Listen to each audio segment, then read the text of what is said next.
Bienvenidos a Libre Expresión. Gracias, amigos, por estar con nosotros. Nuestro programa se difunde de lunes a viernes al mediodía y vamos siempre, si Dios lo permite, hasta la 1 de la tarde. Nos pueden seguir a través de la página web de Canal D, el canal del Bicentenario, www.canald.pe. Así que los esperamos también porque los programas de Libre Expresión, como todos los contenidos de Canal D, quedan colgados en la página web y también colgados en las redes sociales. Así que nuevamente nuestro agradecimiento por estar ahí y aprovechamos también para dar las gracias por los saludos de las personas que nos siguen dentro de las fronteras de nuestro país y más allá de las fronteras. Hemos tenido los saludos desde Japón, así que agradecerles por estar con nosotros. Bien, hoy es un día, yo diría de celebración. Celebramos el 44 aniversario del Día de las Fuerzas Armadas. Y hace pocos minutos se ha producido la ceremonia central en la Plaza de la Bandera. Recuerden, la Plaza de la Bandera está ubicada en los límites del Cercado de Lima, distrito de Breña y distrito de Pueblo Libre. Pues hasta ahí llegó el presidente de la República, junto con el ministro de Defensa, el señor Walter Ayala, y acompañado por la presidenta del Poder Judicial, Elvia Barrios, a quien pueden ustedes ver a la izquierda en la foto, pero se colocó a la derecha del presidente de la República, Pedro Castillo. Esta ceremonia no asistió, no hemos visto a la presidenta del Congreso, Mari Carmen Alba, pero sí asistieron también congresistas de la República, como el congresista José Williams Zapata, que actualmente preside la Comisión de Defensa en el Congreso de la República. Entonces, junto a los comandantes generales de las tres Fuerzas Armadas, del Ejército, de la Fuerza Aérea del Perú y de la Marina, se celebró esta ceremonia de homenaje y de reconocimiento a las Fuerzas Armadas del Perú por su 44 aniversario. La ceremonia ha concluido hace pocos minutos y lo que hemos podido escuchar en el discurso del presidente de la República, vamos a compartir un pequeño resumen. El señor Pedro Castillo ha mencionado que las Fuerzas Armadas se encuentran ligadas estrechamente al desarrollo de la nación en 200 años. Ha reconocido la trayectoria de las Fuerzas Armadas en la historia de nuestro país. También hizo un reconocimiento a las acciones de las Fuerzas Armadas y mencionó la lucha contra el terrorismo y mencionó también la lucha contra la pandemia generada por el COVID-19. El señor Castillo mencionó que las Fuerzas Armadas son sinónimo de integración e integridad y reconoció que 200 años después podemos decir que tenemos unas Fuerzas Armadas maduras, constitucionales y correctas. Concluyó su breve discurso de apenas 4 minutos lanzando un «Vivan nuestras gloriosas Fuerzas Armadas y viva el Perú». Ha sido, repito, un breve discurso en homenaje a las Fuerzas Armadas del Perú. Ha habido también un reconocimiento por parte del jefe del Comando Conjunto de las Fuerzas Armadas, el general Manuel Gómez de la Torre, quien, digamos, siguiendo el protocolo, ha tenido que hablar previamente, ¿no?, al presidente Castillo. El general Gómez de la Torre ha mencionado que las Fuerzas Armadas se mantienen unidas y fuertes. Mencionó, somos la gloriosa Fuerza Armada del Perú porque somos el Perú.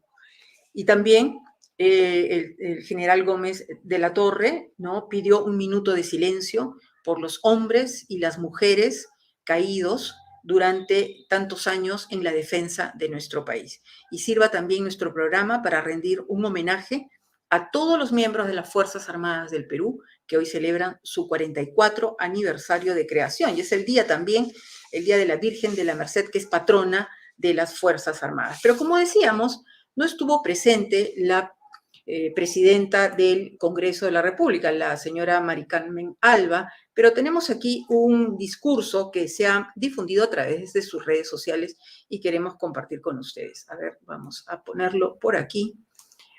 Sacamos esta fotito y ponemos el discurso de la señora presidenta del Congreso. Hoy conmemoramos el Día de las Fuerzas Armadas, institución heroica que representa nuestro respaldo más importante en la defensa nacional. En este día expreso mi más caluroso saludo a todo el personal de nuestras gloriosas Fuerzas Armadas del Perú, que está integrada por hombres y mujeres de honor, valor y compromiso patrio. Honor y gloria. ¡Viva las Fuerzas Armadas! ¡Viva el Perú!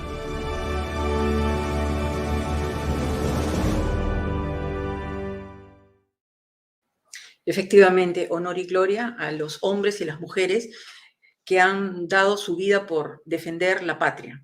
Y también tenemos que recordar que son las Fuerzas Armadas las que han participado activamente en la lucha contra el terrorismo. Y por eso que no aceptamos cuando algunas personas dicen que ha habido un terrorismo de Estado, porque lo que sí podemos reconocer es que han habido excesos cometidos en esa lucha contra el terrorismo, contra los grupos terroristas Sendero Luminoso y el MRTA. Y ellos, los grupos terroristas, lanzaron esa violencia contra el Estado peruano. Y han sido los miembros de las Fuerzas Armadas y los miembros de la Policía Nacional del Perú quienes tuvieron que, desde un principio, aprender a cómo enfrentar al enemigo.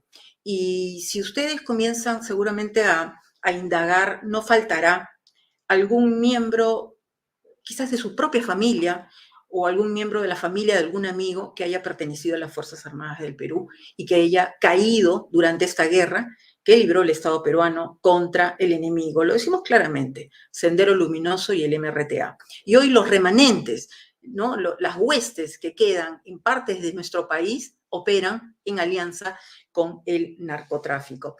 Yo quiero, en este momento, estoy viendo saludos de nuestros seguidores y la verdad es que no quiero dejar pasar más tiempo y quiero compartirlos con ustedes. A ver, tenemos, por ejemplo, el saludo de, lo pongo en pantalla, Edgardo Francisco Freddy Salas Neira. Ya es un amigo, es un amigo de Libre Expresión y lo saludamos con mucho aprecio. Gracias, Edgardo Francisco, por estar con nosotros. Miren que poco a poco podemos, yo diría, formar una comunidad, ¿no? Una comunidad en la que compartamos ideas, opiniones, y que también las acogemos aquí en Libre Expresión. ¿Qué nos dice Edgardo Francisco? Buenas tardes, Gloria y amigos. Buenas tardes, por supuesto. También tenemos el saludo de Rosa Santa Cruz, a quien la vemos muy a menudo por Libre Expresión. Buenas tardes, Gloria y amigos. Gracias, Rosa, gracias por estar ahí. La verdad es que apreciamos mucho la participación de ustedes, porque el programa lo hacemos para ustedes.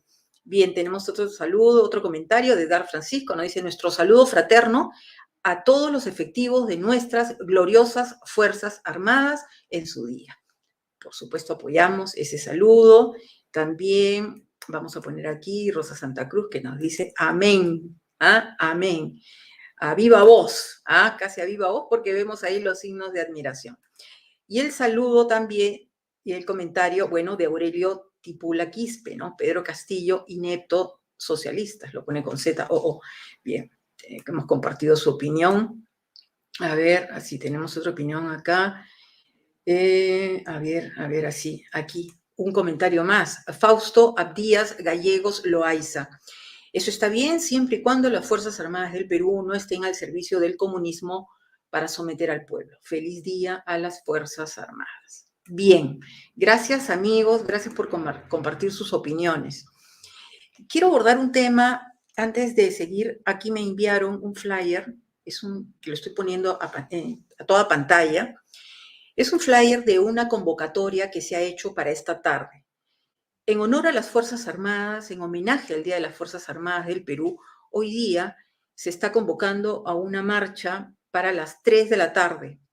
Y el punto de encuentro es el Parque Aramburú. Aquí ustedes lo pueden leer, ¿no? Lugar Parque Aramburú, que está ubicado, ¿no? Digamos, hacen una confluencia ahí en las avenidas La Floresta y la avenida Esmeralda, cerca al Pentagonito, cerca a la sede del Comando Conjunto de las Fuerzas Armadas. En realidad es la sede del Ejército, ¿no? La sede del Ejército, pero popularmente se le conoce como Pentagonito en el distrito de San Borja. Así que cumplo con nuestros amigos que nos han hecho llegar esta convocatoria. Se van a reunir a las 3 de la tarde en el Parque Aramburú. Bien, hay un hecho importante, yo creo que importante en la historia del Perú. Alguien podría discrepar conmigo, pero quiero compartir con ustedes. Voy a poner en pantalla el comunicado del Ministerio del Interior, porque esta mañana, a través de un comunicado del Ministerio del Interior, el gobierno informó a todo el país de la cremación de los restos del cabecilla terrorista de Sendero Luminoso, Abimael Guzmán Reynoso. Imagínense ustedes, él falleció el 11 de septiembre y hoy día han sido cremados sus restos. Entonces ahí lo vamos a poner en pantalla. Es un comunicado bastante largo, pero da cuenta de lo que sucedió esta madrugada. Comunicado del Ministerio de Interior número 5/2021 sobre la cremación del cuerpo del genocida Abimael Guzmán Reynoso. Con relación a la cremación del cuerpo del cabecilla terrorista Manuel Rubén Abimael Guzmán Reynoso, fallecido el 11 de septiembre del 2021, el Ministerio del Interior informa a la opinión pública lo siguiente. Punto 1. El día 17 de septiembre del 2021 se publicó la Ley 31352, que incorporó el artículo 112A a la Ley número 26842, Ley General de Salud. En la norma se establece el destino de los cadáveres de internos que venían cumpliendo condena por terrorismo y traición a la patria en su condición de líder, cabecilla o integrante de la cúpula de organización terrorista. Permítame leer el comunicado porque hace un recuento de lo que ha sucedido, de lo que hizo el gobierno, el Estado peruano, con los restos del cabecilla de Sendero Luminoso. Punto 2. La ley dispone la cremación previa, necropsia. Asimismo, se contempla en el caso del cadáver de un interno que venía cumpliendo condena y cuya entrega, traslado, sepelio o inhumación ponga en riesgo la seguridad nacional o el orden interno. Punto 3. En tal sentido, el Ministerio del Interior y el Ministerio de Justicia y Derechos Humanos son los responsables de ejecutar la cremación en presencia de un representante del Ministerio Público. Punto 4. Es por ello que se cumple con informar que hoy, 24 de septiembre del 2021, a las 3:20 horas en la sede del Hospital Centro Médico Naval del Callao, se dio inicio a la cremación del cuerpo de Manuel Rubén Abimael Guzmán Reynoso, culminando la misma a las 5:30 horas del presente día. Punto 5 del comunicado del Ministerio del Interior. Como lo indica la ley, la cremación del cuerpo se realizó en presencia de un representante del Ministerio Público y cumpliendo con todos los protocolos establecidos en la norma. Punto 6. Se recalca también que el Ministerio del Interior realizó las acciones de apoyo al Ministerio de Justicia y Derechos Humanos para la dispersión de los restos cremados con tiempo y lugar de naturaleza reservada, tal y como lo indica la ley. Punto 7 y último punto.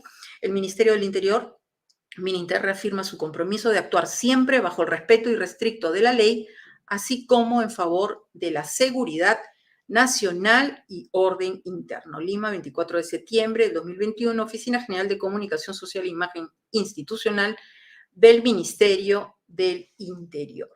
Dicho esto, quiero compartir con ustedes algunas imágenes de esta mañana que han sido divulgadas por el diario El Comercio y también por Canal N. Así que citamos la fuente. Vamos a ver.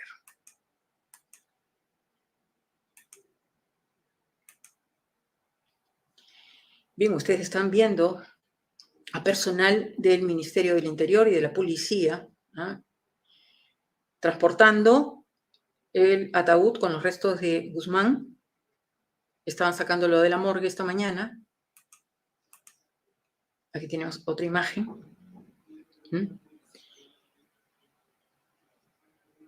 Y quiero compartir también con ustedes, amigos, un video que ha sido difundido esta mañana por el diario El Comercio. Es un video que no tiene audio, ¿no? Pero creo que por la importancia de lo que significa este hecho en la historia del Perú, merece compartirlo. Vean, por favor. Como les dije, este es un video que ha sido compartido por el diario El Comercio, no tiene audio, pero ustedes están viendo ahí lo que sucedió esta mañana. Son imágenes tomadas por personal del Ministerio del Interior. Esto va a quedar para la historia del Perú, ¿no? Personal en el Ministerio del Interior informan a los ministros del Interior, Juan Carrasco, y al ministro de Justicia, Aníbal Torres, ¿no?, los procedimientos que se tienen que ejecutar y que se ejecutaron ya para la cremación de los restos de Abimael Guzmán Reynoso, el cabecilla del grupo terrorista Sendero Luminoso que operó en el Perú desde mayo de 1980 y cuyo accionar generó en nuestro país muerte, destrucción, dolor y atraso. Bien, esas han sido entonces imágenes de esta mañana que han sido proporcionadas por el Ministerio del Interior y que fueron difundidas, repito, por el diario El Comercio. Bien, vamos a dejar esto ahí, seguramente vamos a tener tiempo para hacer algunos comentarios adicionales y recibir también sus opiniones, pero ya estamos en contacto y le queremos agradecer por estos minutos que se está dando para atender nuestra llamada al colega y amigo Ricardo Burgos, decano del Colegio de Periodistas de Lima, un colega con amplia trayectoria profesional, ha hecho coberturas periodísticas en nuestro país, fuera del país, es el corresponsal de la cadena tan importante Televisa, así que le damos la bienvenida, Ricardo. Gracias por estar con nosotros, bienvenido.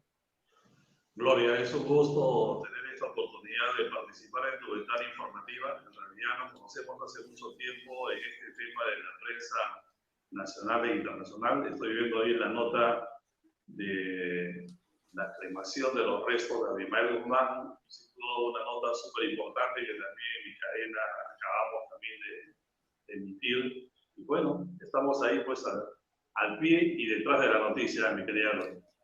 Gracias, Ricardo. Gracias por tu tiempo. Efectivamente, tantos años trabajando para un medio internacional, Ricardo, tanta experiencia para compartir con las jóvenes generaciones de periodistas, que me gustaría compartir primero algunas reflexiones. Tú, periodista, corresponsal de prensa extranjera, decano del Colegio de Periodistas Región Lima, pero ¿qué reflexión tienes como periodista? Yo creo que como ciudadano peruano, de esto que ha ocurrido hoy día. Tú has hecho tantas coberturas de hechos terroristas en el país, de acciones terroristas, de atentados. ¿Qué reflexiones puedes compartir con nosotros? ¿Qué te produce esta información que hemos compartido? Bueno, para mí es como si se cerrara una vieja y antigua herida. Escuchaba ahí cuando tú mencionabas que este asunto se inició en mayo, ¿no? Sí, efectivamente, ¿no? ¿Te acuerdas? Mayo de 1980, en el periodo electoral en el poblado de Chuchi, en la Sierra Andina de Ayacucho. Desde entonces, todos los periodistas, yo en ese tiempo trabajaba para el Canal 4 de la Televisión de Lima, era jefe de noticias, y naturalmente fue un hecho que nos llamó la atención. Empezó con toda una serie de episodios desde el presidente Fernando Belaúnde Terry, que en algún momento al inicio de esta sonada violentista la calificó como suerte de avigeos a los terroristas, y de ahí para adelante todas las consecuencias que vimos, todas las formas cómo trabajamos detrás de esta noticia.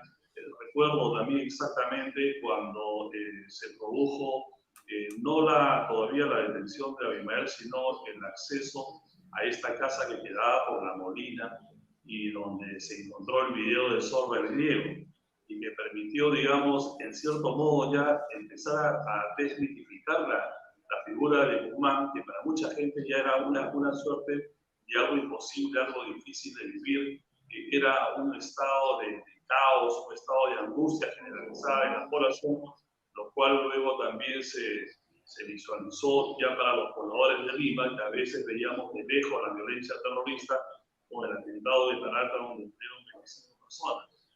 Y naturalmente su captura, todos los hechos que ocurrieron.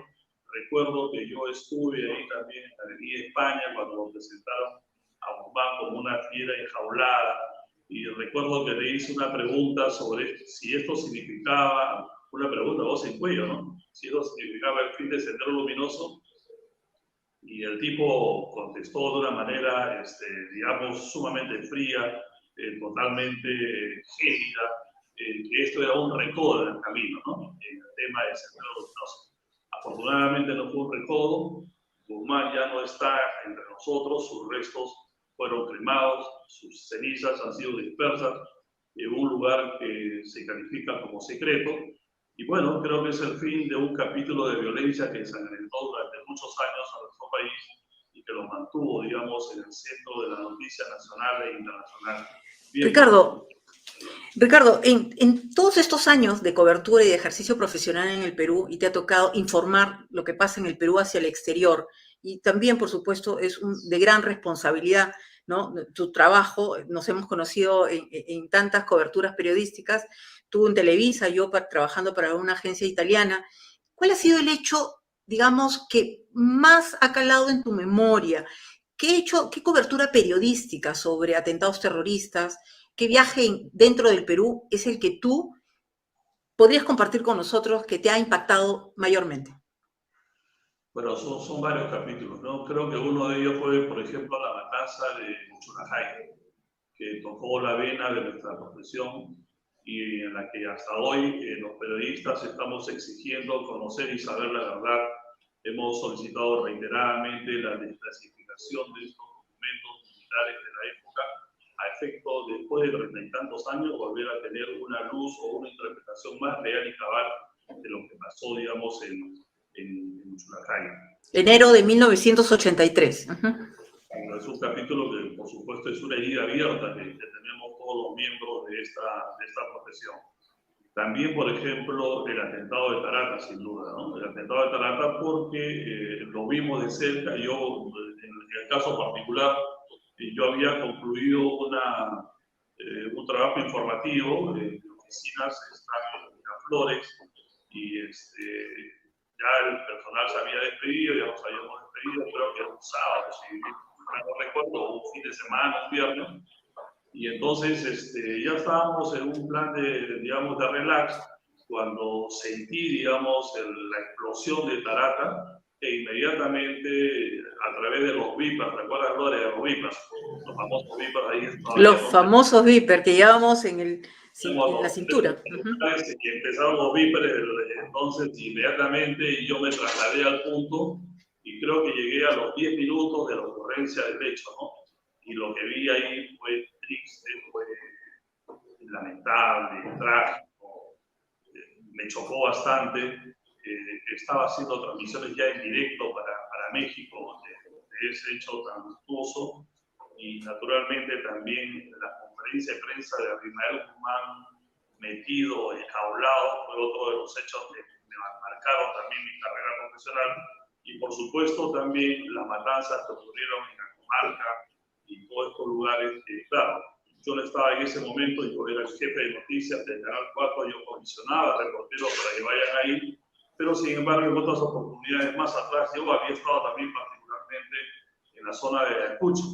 Entonces, en realidad son una gran cantidad de hechos, como también el ataque al Canal 2, al que también llegué casi de inmediato. Junio de 1992.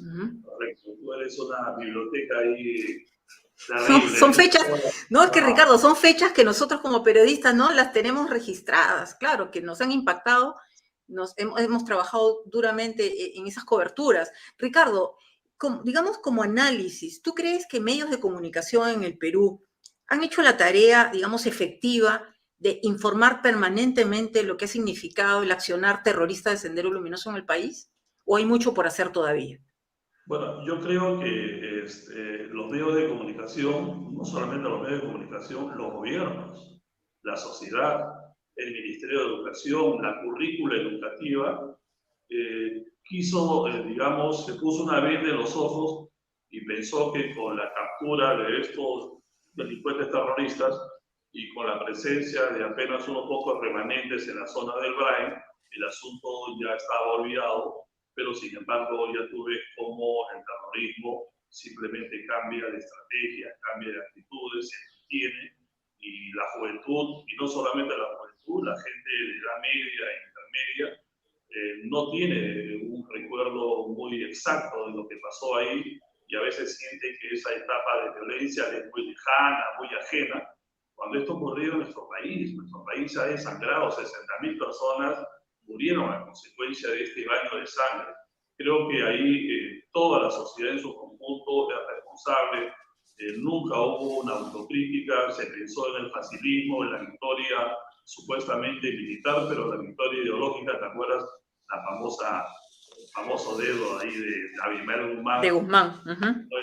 Las ideas están ahí, ¿no? Entonces, esas ideas que tienen hasta la fecha, y es por eso que la sepultura de Guzmán a través digamos, de este proceso de la aclamación implica tener eso como un secreto de Estado, a efecto de evitar, digamos, lo que ocurrió en Comas cuando se levantó una suerte de mausoleo para poder rendir homenaje a terroristas también alzados en armas. Ricardo, ¿y qué pasa ahora cuando, por ejemplo, tú escuchas, como ciudadano peruano y como corresponsal de prensa extranjera, que el jefe de la policía antiterrorista, el general Arriola, afirma que Sendero Luminoso es Movadef cuando vemos que políticos nos dicen Movadef está en el gobierno, Sendero Luminoso está en el gobierno, congresistas de la República. ¿Cómo se reporta eso al exterior desde Televisa, Perú? Bueno, es algo que a veces la gente en otras latitudes no entiende y hay que hacer el famoso background de tratar de explicarles a la gente fuera de nuestro contexto qué es lo que pasa. Aún en nuestro medio la gente no lo entiende. Y entonces me viene a la mente esas frases de estos políticos recién llegados cuando acusan a la prensa de terruquear. Dicen, ustedes lo único que hacen es terruquear, pero no estamos terruqueando, estamos hablando en base a estados policiales, en base a hechos. Que eso no haya tenido un corolario judicial, no lo entiendo.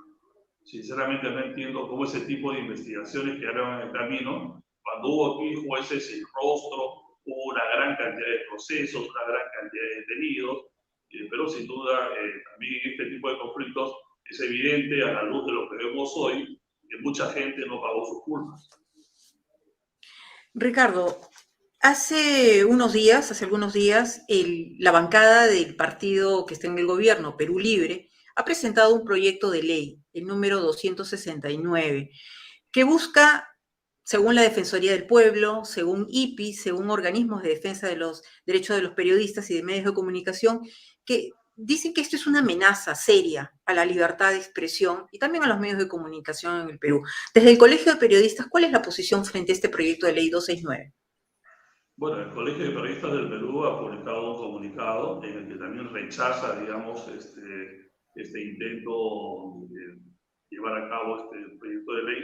El Colegio de Periodistas de Lima, que es la base más numerosa del colegio, también lo rechaza rotundamente. Incluso yo particularmente lo califico como una suerte de engendro legal. Es un parto que hicieran algunos grupos políticos o un grupo político ponerlo, digamos, en la cantera de la discusión, pero siento que aquí, como dice esa canción romántica, huele a peligro. Esto es un tema muy urticante, muy peligroso para la libertad de prensa. Me remonta, digamos, bajo su concepción ideológica de lo que se pretende decir como una falta de equidad en el tratamiento o entrega de las concesiones del espacio electromagnético y radioeléctrico, y siento que todo eso es falso, porque, mira, Gloria, en este país, en el Perú, hay 7.250 estaciones de radio y televisión a nivel nacional en señal abierta, y todas son concesiones del Ministerio de Transportes y Comunicaciones. De estos 7.000 y tantos medios de comunicación, 5.000 y pico son radios y 2.000 y tantos son televisoras. Y todo esto se da fundamentalmente al interior del país. Hay lugares que tienen una gran cantidad de frecuencias, como unos y entonces yo no veo inequidad. En todo caso, si hay desaciertos, si hay errores, se puede, digamos, trabajar, digamos, de otra manera. Por ejemplo, Confort TV, que es una institución que supervisa, digamos, el cumplimiento de la ley de radio y televisión, ha hecho algunas observaciones. Hoy está, por ejemplo, a punto de extender, es una solicitud que se va a girar al Ministerio de Transportes para que también, digamos, Confort se convierta en una suerte de mesa de partes de las denuncias que presenta la población referente a los medios de comunicación cuando siente que sus derechos están siendo, digamos, vulnerados. Porque la libertad de expresión todos la protegemos, es nuestra herramienta de trabajo, pero también tenemos que tener la autocrítica para saber que no debemos también aceptar la raza de ella. Pero están las leyes, es decir, cualquier persona que se sienta afectada, difamada, insultada, en fin, por cualquier periodista o medio de comunicación, simplemente tiene que hacer valer las normas. Están ahí, existen. Efectivamente, la ley está ahí, incluso hay aspectos un poco, digamos, en exceso, porque los periodistas hace muchos años estamos pidiendo que no se criminalice, por ejemplo, los supuestos delitos de difamación. Pero bueno, eso está. Hay periodistas que han ido presos. Un caso emblemático es el de Magali Medina, por ejemplo, que fue presa porque supuestamente el juez falló en el sentido de que lo que había dicho no había sido corroborado, con una falsedad y qué sé yo, y le valió un tiempo de prisión. Otros periodistas también han sido víctimas de ese tipo de cosas.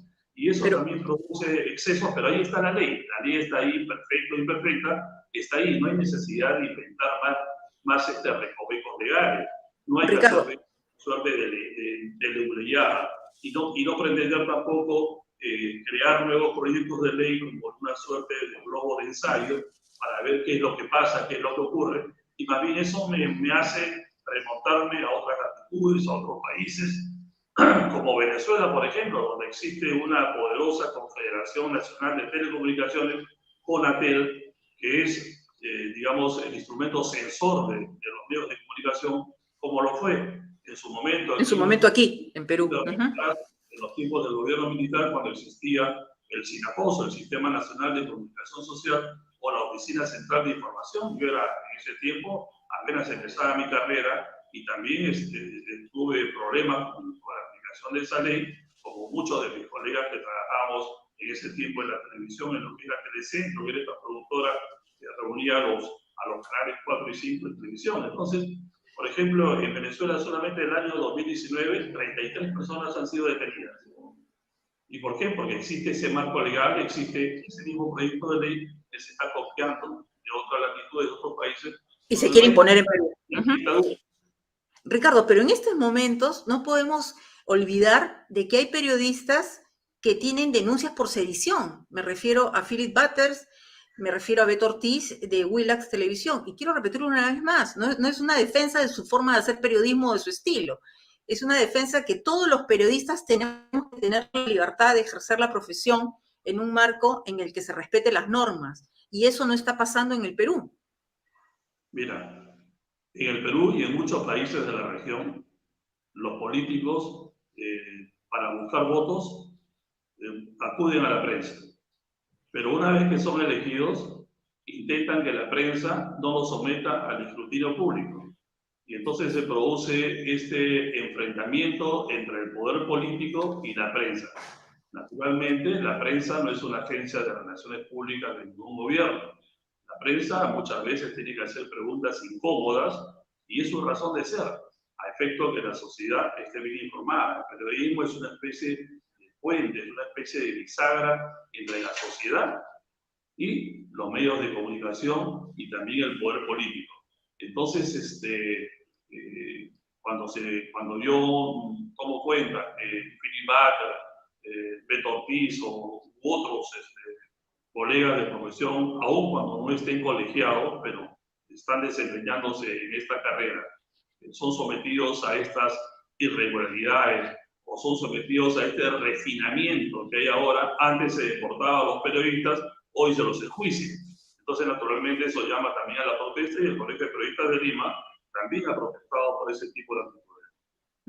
Ricardo, hay un tema que en los últimos años ha sido muy cuestionado y criticado, que es el tema de la publicidad estatal en medios de comunicación. Yo entiendo que es un tema bastante sensible, pero los medios de comunicación privados son empresas, ¿no es así? Y que entendemos tienen que ser rentables para sus accionistas, para quienes la dirigen. Pero esa relación del empresario con los periodistas al interior de sus medios a veces suele ser una relación tensa, ¿no es así? Porque los periodistas tenemos que hacer nuestro trabajo, como tú bien lo has recordado, y nuestro trabajo no es de hacer publicidad ni ser el trabajo relacionista público. Pero ¿tú consideras correcto que los medios de comunicación sigan recibiendo publicidad estatal? ¿Esto no asemeja, esto no es como rentarlos también? ¿No estamos volviendo a la época de Fujimori donde se sobornaba? ¿No es lo mismo? Bueno, mira, habría que diferenciar, porque una cosa es la publicidad estatal y otra cosa es la publicidad condicionada, que tú me apoyas y que te doy y te recibo. Entonces, publicidad estatal hay en todas partes. O sea, no es el Perú el único lugar de la tierra donde el gobierno, por ejemplo, quiere hacer una campaña de vacunación y de repente acude a la prensa para que se preparen los spots y qué sé yo, ¿no? Entonces, hay una suerte de cosas en los que los medios de comunicación tienen acceso. Los propios dueños de los medios de comunicación, porque nosotros somos periodistas, no somos dueños del mismo medio, sabemos que la publicidad estatal en algunos casos no supera el 30% de los ingresos publicitarios de los medios de comunicación. Pero sin duda es necesario. Incluso el colegio también protestó en su oportunidad contra la ley Mulder, porque se intentaba pues, cerrar, digamos, esa posibilidad, porque al no tener publicidad también aquí en la comunicación, se afecta también a los periodistas que trabajan ahí en esos medios, porque al no haber ingresos, bueno, son despedidos y puestos en la calle. Lo que ocurrió también en este tiempo de la pandemia con la famosa reactivación, empresas que recibían dinero para poder, digamos, seguir operando, seguir trabajando, y lo primero que hacían era despedir periodistas. Despedir periodistas. Naturalmente también esa situación nosotros la condenamos y protestamos, pero sin duda la policía estatal es necesaria, tiene que seguir, pero lo que sí también percibimos como colegio es que debería haber una mejor distribución de ella, porque no solamente los medios de comunicación se pueden manejar, digamos, a través de estas centrales de medios en los que dicen, mira, el medio de mayor difusión aquí en el Perú es tal, y ahí hay que meter todo el paquete de diversión, cuando de repente al interior del país hay radios que doblan y triplican en sintonía a la radio más conocida de nuestro medio, porque así funciona el periodismo también en provincias. Entonces, lo que sí hay que ver es que hay que hacer una redistribución de esa torta informativa de la policía. Pero ¿quién es el encargado de hacer esa distribución o de aplicar criterios, digamos, profesionales? ¿Ah? Y no buscando el apoyo del medio que va a hablar mejor del gobierno de turno. Se fue tu sonido, no te escuché bien. Te decía, ¿a quién le corresponde poder colocar la publicidad con criterios profesionales y no solo buscando el apoyo de determinado medio de comunicación, sea en Lima o sea en provincia? Claro, en este sentido yo creo que lo que tiene que hacer el gobierno es no responder también a lo primero que dijimos al inicio de esta conversación, ¿no? Apoyar, digamos, con nombre propio a un determinado medio de comunicación porque hay ciertos intereses comerciales. Tú a veces, por ejemplo, pasas por un puesto de periódicos y ves de repente en las carátulas una línea editorial. En muchos casos esta línea editorial es ajena o es contraria al gobierno, pero en otras cosas también es adicta al gobierno. Esto se da porque también el gobierno crea sus propios medios de comunicación, y los hay también en este momento. Entonces, lo interesante y lo lógico aquí es que este tema de la publicidad no se guíe por los conceptos políticos ni siquiera ideológicos, sino simplemente por el hecho de la necesidad. Queremos comunicar algo, entonces busquemos al medio nacional que realmente tiene la mejor llegada, efecto de poder, digamos, distribuir el mensaje, pero también distribuyendo esa misma publicidad a otros medios del interior del país que también están en una buena posición de sintonía o de lectoría, a efecto que todo esto no tenga, digamos, una carga interesada, una carga proselitista, ni una carga que solamente permita manejar e inclinar la balanza para unos pocos. Ricardo, en tantos años de cobertura periodística nos hemos chocado con varios tipos de presidente de la República, pero en todos esos casos siempre hemos tenido contacto con los presidentes a través de conferencias de prensa, a través de pools que formábamos los corresponsales y nos podíamos reunir con el presidente. Sin embargo, esto no se da. El presidente Castillo mantiene una distancia con los medios de comunicación en general, sean locales o sean extranjeros. ¿Cómo tú observas esta situación y qué tan peligroso es para el respeto a la libertad de información que está consignado y que contempla la Constitución Política del Perú? Bueno, el Colegio de Periodistas también se ha pronunciado sobre esta materia. La sociedad, digamos, tiene derecho a recibir información. Una sociedad medianamente informada o malamente informada forma parte de lo que podría llamarse, digamos, ya no una democracia vital, sino una democracia mediocre o una democracia que aspira a convertirse en dictadura. En algunos casos yo he pensado, porque siempre hay que darle el beneficio de la duda a alguien que recién empieza una tarea. El presidente Castillo va a cumplir apenas 2 meses de gestión. Pero claro, hay algunos antecedentes que ya van marcando una línea. Y el Colegio de Periodistas de Lima ha pedido al gobierno que rectifique su política informativa. ¿Y por qué decimos política informativa? Porque ya esto forma parte de una suerte de modus operandi. El presidente de la República, yo entiendo, o sea, he analizado el asunto y me doy cuenta que el jefe de Estado se siente mucho más cómodo en el monólogo, se siente mucho más cómodo en el discurso de la plazuela o en la manifestación que se produce en una visita que él realiza. Se siente más motivado, produce declaraciones, da declaraciones, pero luego hay una serie de preguntas sobre la coyuntura política que no se abordan en ese mensaje de Plazuela, y entonces la prensa busca, digamos, a través de preguntas, tener un mayor camino, un mayor escudriñamiento de lo que está ocurriendo, pero esto entonces inmediatamente es repelido por los cuerpos de seguridad o de repente por personajes palaciegos, y entonces entramos que no hay una facilidad para el trabajo de la prensa, se obstaculiza el trabajo de la prensa. Y esto sin duda es una cosa que nos llama la atención. Creemos que todavía el presidente Castillo tiene la oportunidad de rectificar, y hemos dicho también en algunos casos que cuando se producen estas declaraciones al paso, todo es muy rápido, no hay una manera directa de preguntar. Tú recordabas que en la prensa extranjera, por ejemplo, cuando entrevistamos al presidente, se hacían conferencias para la prensa extranjera. En el caso de la prensa extranjera, como también se hacía para la prensa nacional, y ahí todos los periodistas extranjeros, con total libertad e independencia, podían trasladar sus preguntas al jefe de Estado. Y luego los periodistas extranjeros, en torno a lo que escuchaban, preparaban sus despachos informativos. Eso, por ejemplo, no ha ocurrido hasta el momento. No sabemos si irá a ocurrir. Lo deseable, lo aconsejable, sería que ocurra. También, por ejemplo, ahora tú te das cuenta que en la prensa nacional muchas veces estamos limitados para trabajar porque se producen, hay un exceso de pool que para cosas tan simples y elementales, todo se hace a través de una suerte de un mensaje único. Y este mensaje único, naturalmente, no satisface las expectativas ni de los medios, ni de los periodistas, ni de la sociedad. Ricardo, estás postulando al decanato del Colegio de Periodistas del Perú. ¿Qué podrías compartir con los miembros de la orden? ¿Cuáles son tus propuestas más importantes? Bueno, yo creo que lo que queremos vender a nivel nacional es la gestión. El colegio no es una suerte de aventura política. El colegio es un cargo gremial, institucional. Sentimos que a lo largo de estos casi 4 años de trabajo como decano de Lima, hemos sembrado institucionalidad en Lima.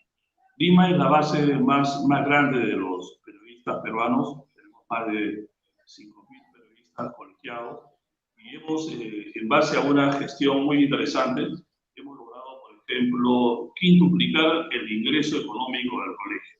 Y es por eso que hoy nuestro colegio luce distinto. Hemos cambiado de forma y de fondo. Y eso mismo, ese éxito de gestión que hemos desplegado aquí con un grupo de dirigentes que acompañan en la gestión, queremos trasladarlo al escenario nacional, queremos trasladarlo a Lima.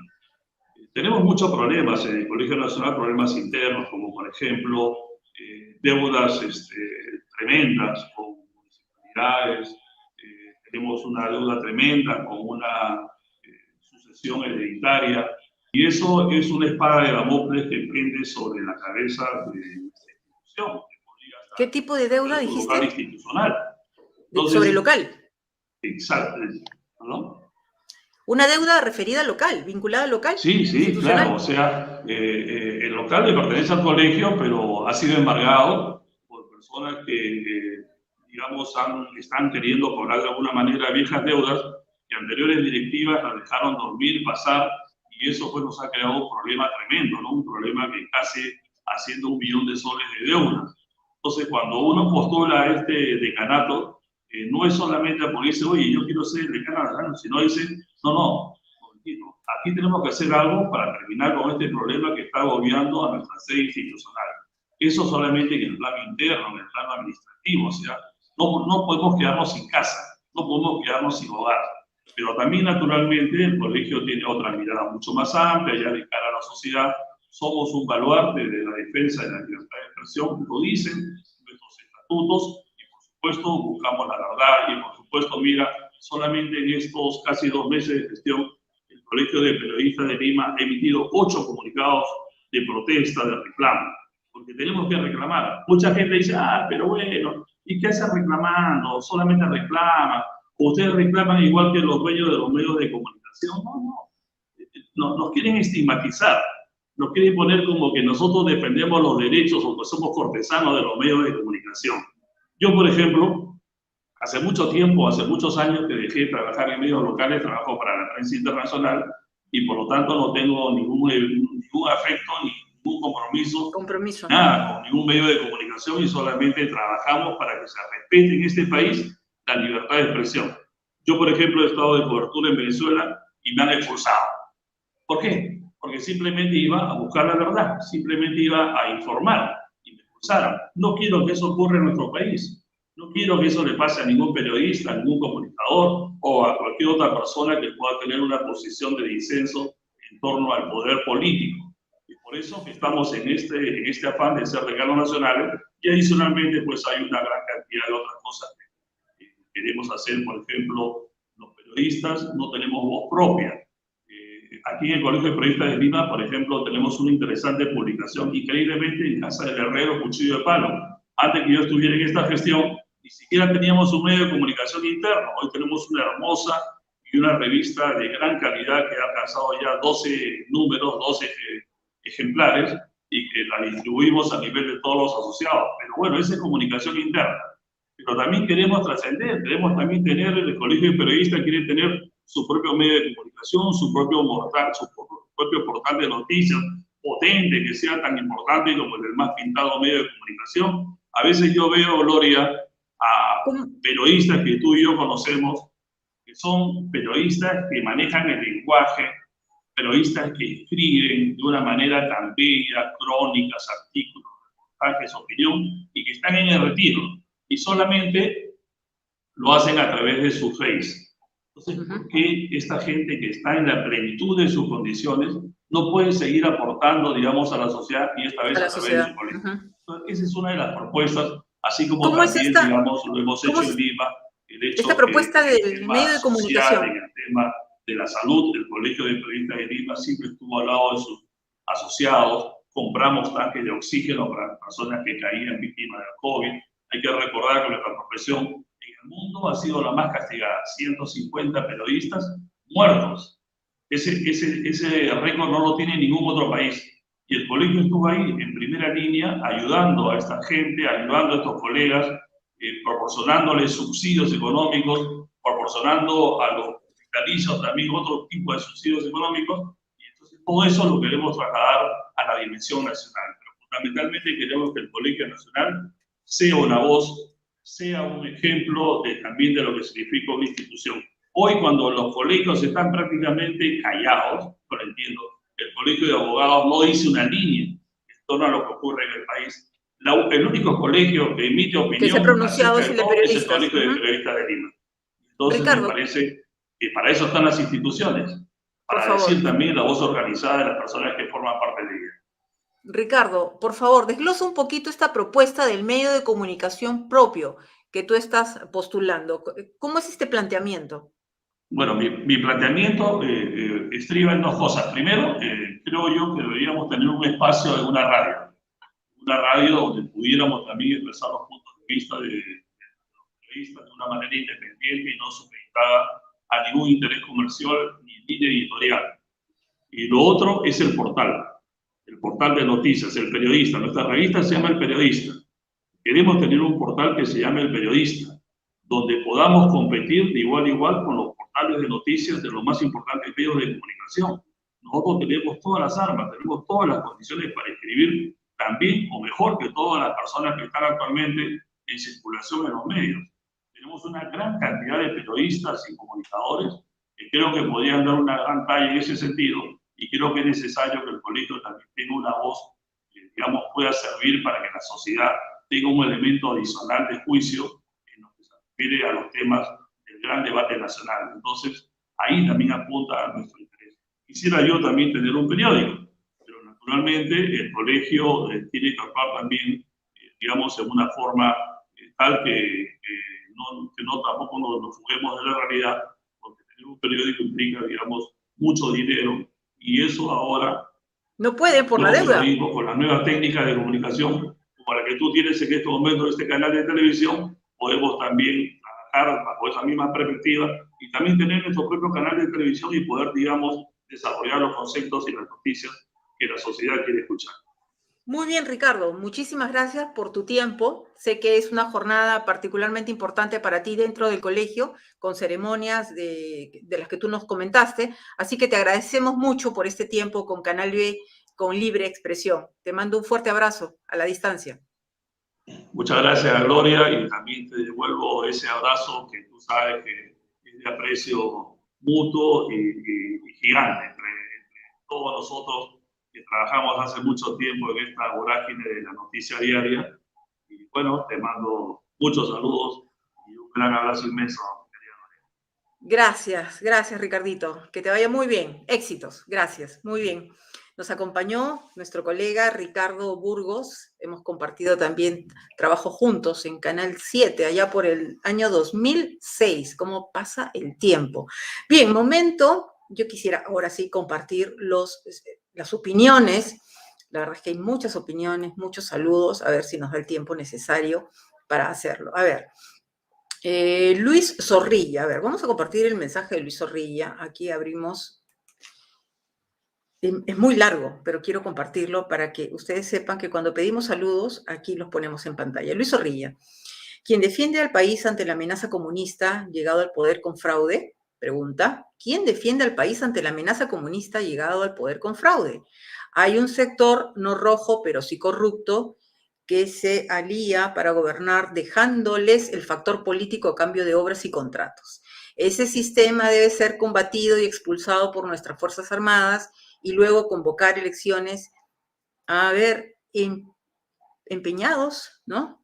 Empeñados la partidocracia y elevando el nivel para llegar a cargos públicos de alta responsabilidad con el pretexto de una falsa democracia, abundan incapaces, angurrientos y corruptos que fomentan fraude. Hemos cumplido con Luis Zorrilla, nos da una opinión, sí, pues ojalá que se llamaran a los más capaces, ¿no? En el país, a las personas que tienen no solo los títulos, sino que tienen la experiencia. Pero eso no está pasando, eso no está pasando. Lejos de pasar ello, lo que tenemos son ministros con denuncias, con serios cuestionamientos. Nada menos que el presidente del Consejo de Ministros, Guido Bellido, tiene denuncias por terrorismo, investigación por terrorismo, investigación por lavado de activos, investigación por apología al terrorismo. Es que esto parece ficción, pero está sucediendo en el país. Bien, a ver, ¿quién más nos escribe? Juan Carlos Lautaro Bonifacio nos dice, saludos patriotas, claro, Día de las Fuerzas Armadas del Perú, 24 de septiembre. Y también escribe otro mensaje, Juan Carlos Lautaro Bonifacio Bravo, por Facebook. No tiene que haber ningún vínculo económico entre el gobierno y los medios de comunicación. Sí, bueno, Ricardo hizo bien la diferencia entre la información estatal que necesita ser divulgada, como por ejemplo una campaña de vacunación, ¿no? Alertar a la comunidad, a la sociedad civil, al país, sobre algunas medidas que adopta el Ministerio del Interior en el campo de la seguridad ciudadana. Ese tipo de campañas, por supuesto que con ese tipo de campañas no hay cuestionamiento. A lo que nosotros nos referimos es que a la cantidad de millones que ha destinado el Estado peruano durante varios gobiernos a medios de comunicación, campañas que han sido para ensalzar al gobierno de turno. Recuerdo mucho las campañas durante el gobierno, por ejemplo, de Martín Vizcarra. Entonces, ¿para qué se da tanto dinero a un medio de comunicación? ¿A cambio de qué? ¿Quién fiscaliza esos fondos? ¿Quién fiscaliza esa publicidad estatal? ¿Con qué criterios han sido colocados esos anuncios en medios de comunicación? Y no es poco dinero, son millones de dólares, millones de soles también en inversión. Basta buscar, por ejemplo, en el portal de Transparencia Económica los gastos que ha hecho el gobiernos anteriores al actual, en publicidad estatal. Es a eso a lo que nos estamos refiriendo. Bien, queremos agradecer mucho su participación, gracias por su tiempo. Estamos haciendo un esfuerzo en libre expresión, siempre en Canal B, el canal del Bicentenario, para poder estar cerca de ustedes a partir del mediodía y hasta la 1 de la tarde. Hemos recordado algunos momentos con Ricardo Burgos, que es un colega, corresponsal de prensa extranjera, ha hecho un trabajo durante muchísimos años, ¿no? Cubriendo lo que pasa en el país para informar hacia el exterior. Y recordábamos con él, con Ricardo Burgos, cuando nos reuníamos en la Asociación de Prensa Extranjera y éramos convocados por el presidente de turno en Palacio de Gobierno. Habían conferencias y conferencias, ¿no? Recuerdo, por ejemplo, cuando nos convocaba el señor Alejandro Toledo. Nos convocaba, por ejemplo, a las 10 de la mañana, estábamos todos los corresponsales en la Puerta Palacio, pasábamos al Salón Tupac Amaru y a las 10 llegaban las 10, 10 y cuarto, 10 y media, 11 y no se aparecía. A veces se aparecía una hora y media después. Muchos querían irse, otros querían tener declaraciones del señor Toledo, que precisamente hoy en los Estados Unidos está enfrentando la acusación fiscal. Un fiscal de los Estados Unidos está sustentando el pedido, digamos, la solicitud por parte del gobierno peruano para ser extraditado al país. Es decir, es todo un proceso, ¿no?